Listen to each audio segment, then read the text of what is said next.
I stood by the floor-to-ceiling window of my penthouse office in downtown Chicago, watching the city's lights shimmer against the twilight sky.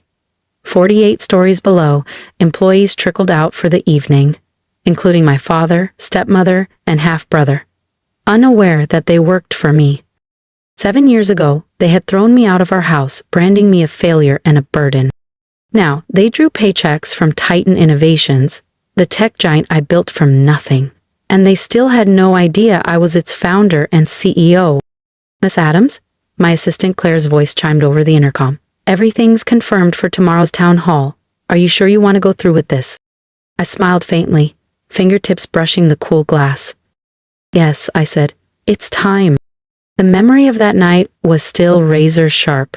I was just 19, fresh out of a small Midwestern college with a degree in software engineering, not the business finance degree my father had demanded. "You'll never survive without a real career," he had barked at me across the kitchen. "Nobody gets rich writing code in a basement." Meanwhile, my half-brother Ryan was the family's golden boy, already clerking for a prestigious investment firm, already boasting about his future MBA. When I refused to take the entry-level bank job my father had secured for me, he erupted.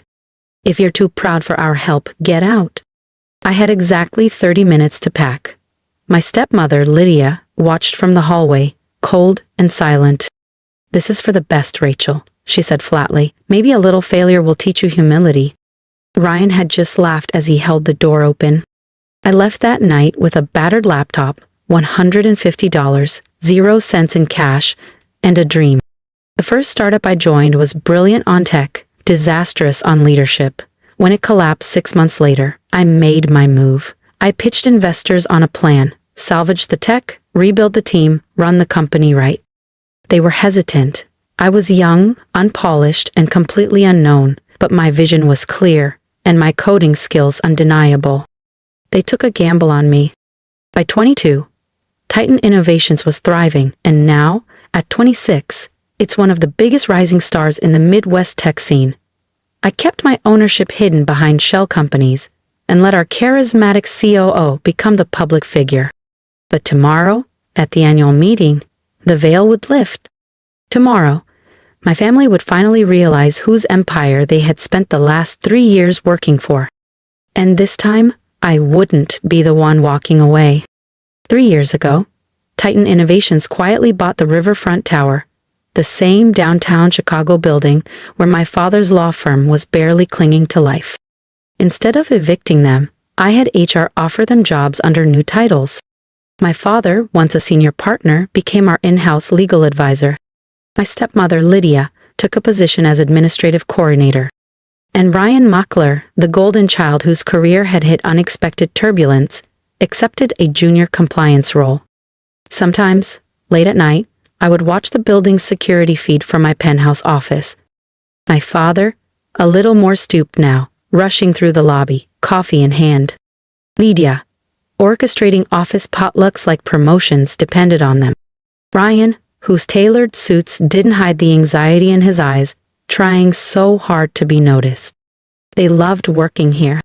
Through whispers from mutual acquaintances, people who didn't know they were feeding information back to me, I heard everything.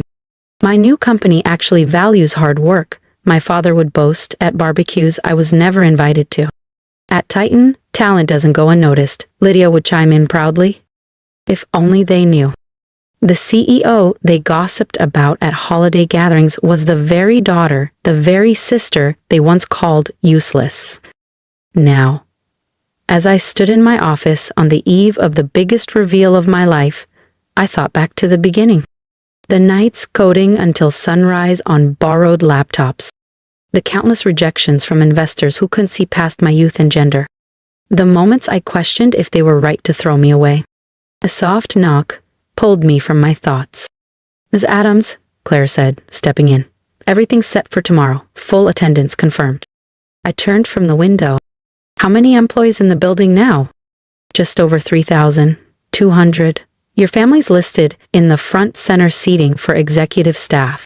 I nodded and picked up the only photo on my desk, a snapshot from my college graduation. I looked so young, so hopeful. I had no idea that within months my own family would cast me out. Claire hesitated. Are you sure you're ready for this?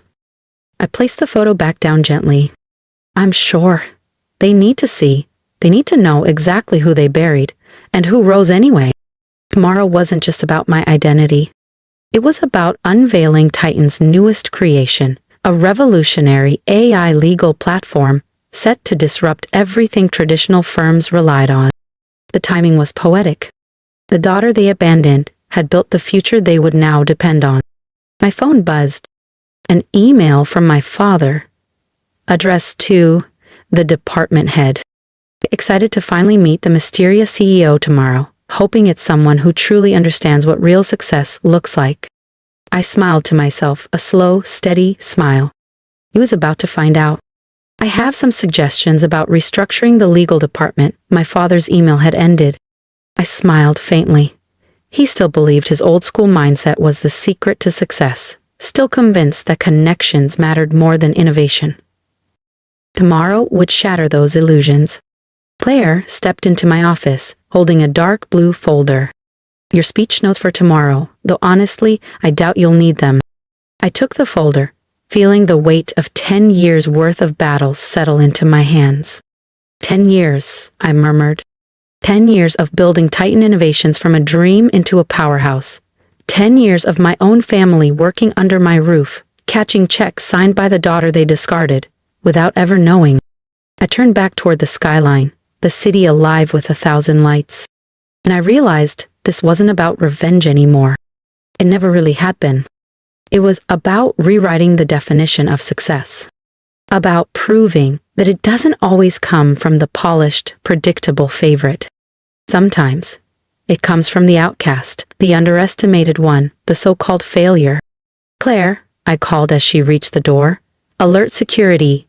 Tomorrow might get emotional. She nodded, without asking questions. We both knew.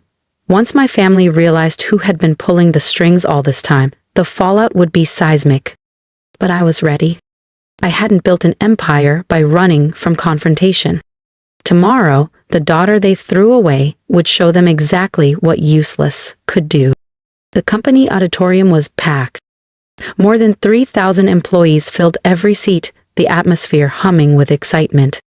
For a decade, Titan Innovations' elusive CEO had remained a rumor, a ghost story in corporate circles. Today, that myth would finally take human form. I stood behind a wall of two-way glass in the preparation room, watching the front rows fill. There they were, my father, sitting up straighter than usual, smoothing down his tie, probably rehearsing the advice he planned to graciously offer the CEO. Lydia, primping in her seat, clearly eager to talk about her charity connections. And Ryan, checking his reflection in his phone, hoping the CEO would be his ticket to a real promotion. Just 2 minutes, Claire whispered, offering me a bottle of water. I took a sip, studying my reflection in the glass. Gone was the 19-year-old girl they'd thrown out into the streets. Standing in her place was a woman in a perfectly tailored navy suit, polished, composed, and undeniably powerful. The COO's voice echoed across the auditorium as he began his introduction.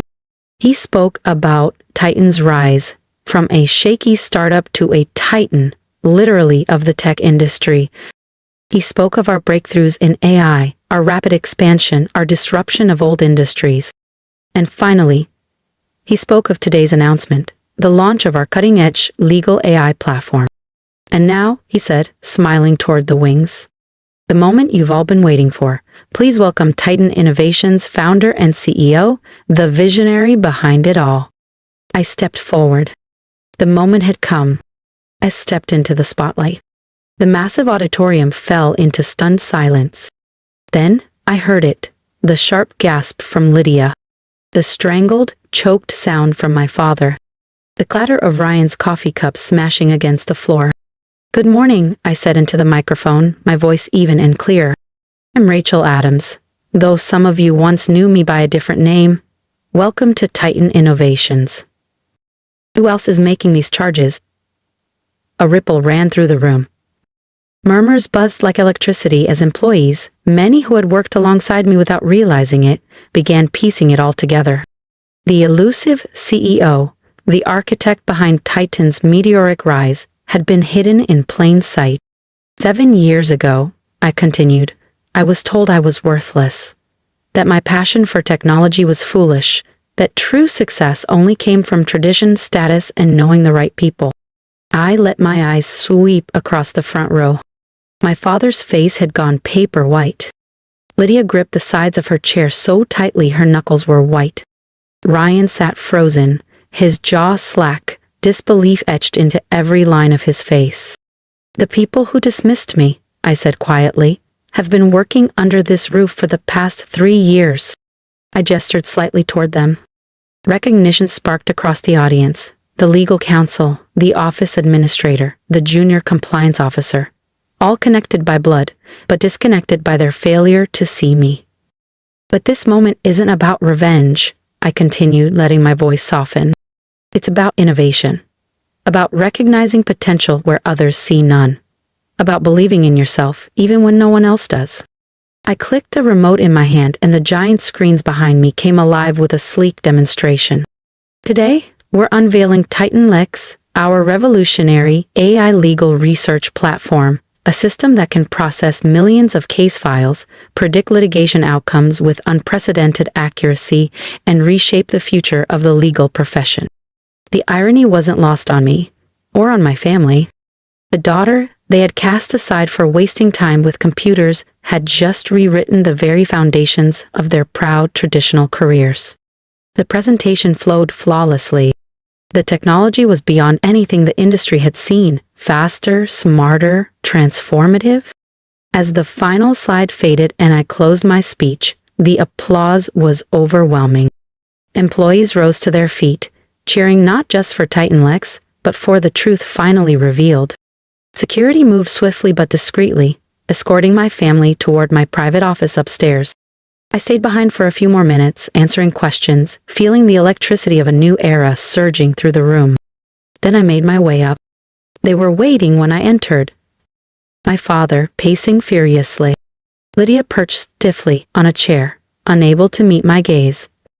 Ryan staring blankly out the window at the Chicago skyline. How? My father finally blurted out. How did I build a multi-billion-dollar company? I finished for him, my voice calm. With the skills you mocked, with the technology you dismissed, and with the determination you tried so hard to destroy. Rachel, Lydia began, her voice trembling slightly, we only wanted what was best for you. I sat down behind my desk, my real desk, not the modest workspace they had seen me use all these years. No, I said calmly, setting the graduation photo down. You wanted what looked best to your friends. There's a difference. Ryan turned from the window, his face pale. At this time, he said, almost in a whisper, you were our boss? Ironic, isn't it? I said, leaning back slightly. The daughter you threw away ended up signing your paychecks. My father straightened stiffly, trying to summon whatever authority he thought he still had. Now listen here, young lady. I held up a hand, cutting him off.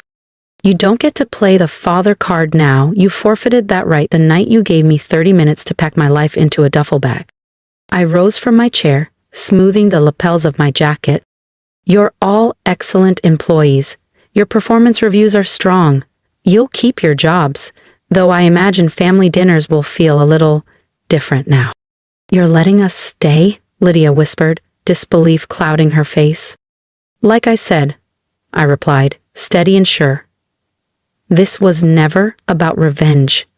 It's about proving that success doesn't have just one face. Sometimes it comes from the person you least expect. They left my office looking shattered, their decades of quiet superiority stripped away, faced with the undeniable reality. The daughter they had called useless now held their careers in the palm of her hand. The next few months brought changes they hadn't anticipated. My father's restructuring proposals, they gathered dust. Our Titan Lex AI system rendered most of his suggestions obsolete before they even reached my desk. Lydia's prized social connections, the charity boards and golf club contacts, meant nothing here. Titan valued innovation, merit, and resilience. Not cocktail party chatter. Brian struggled the most. For the first time he realized that advancement didn't come from handshakes and name-dropping. It came from results. But something else changed too, something I hadn't expected. Slowly, cautiously, they started to see me. Not as the stubborn, disappointing daughter who had refused to walk their carefully laid path, but as someone who had carved her own. Family dinners eventually resumed, but they were different now. As held in my penthouse overlooking the skyline. The conversations shifted, too, less about appearances and more about ideas. Real discussions about innovation, creativity, and what it truly meant to succeed. They learned to listen, to recognize that success didn't always wear a banker's tie or a lawyer's suit. I kept my old workspace down in the engineering wing, where employees now fully aware of who I was, still welcomed me as a peer. It kept me grounded. It reminded me why I built Titan. Not to prove my family wrong, but to prove to myself and to anyone watching that useless was just another word for unlimited. The old graduation photo still sits on my desk, but now it's joined by a new one, taken at last year's company picnic. My family isn't it. Smiling. Genuinely, this time. We're not perfect, but we're learning. And me? I'm exactly where I'm meant to be. Running the empire they once said I would never build.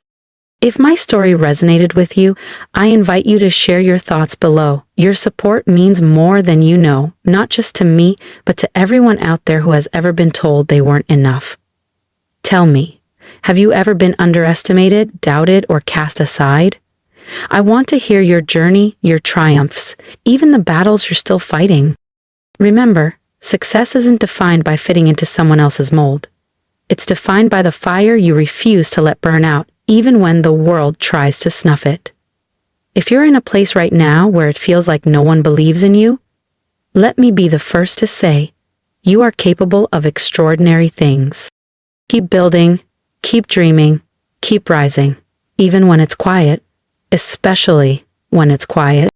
Because one day, the people who couldn't see your light will have no choice but to stand in its brilliance.